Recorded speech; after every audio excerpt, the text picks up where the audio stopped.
కలబంద గుజ్జు తీసి శుక్రవారం పూట శ్రీ మహాలక్ష్మీదేవికి ఆ గుజ్జు నివేదన చేసి ఆ తర్వాత ఆ గుజ్జుని నీళ్లలో కలుపుకొని మీరు స్నానం చేస్తే భయంకరమైనటువంటి దరిద్రాలన్నీ పోతాయి. అష్టదరిద్రాలు పోయి అష్టైశ్వర్యాలు కలగాలంటే శుక్రవారం ఒక అద్భుతమైన పరిహారం పాటించాలి.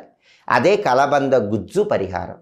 అది కూడా ఎప్పుడు చేయాలి? శుక్రవారం సాయంకాలం ప్రదోష కాలంలో చేయాలి. ప్రదోష కాలం అంటే సూర్యాస్తమయానికి ముందు వచ్చేటటువంటి 24 నిమిషాల కాలాన్ని ప్రదోష కాలం అంటారు.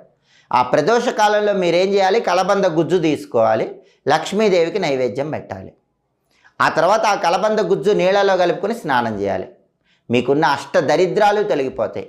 విపరీతంగా ఆర్థికంగా బాగా కలిసి వస్తుంది. అప్పుల బాధలన్నీ తగ్గిపోతాయి. అలాగే మీ ఇంటికి ఉన్నటువంటి నరఘోష, నరపీడ, దృష్టిదోషం ఇవన్నీ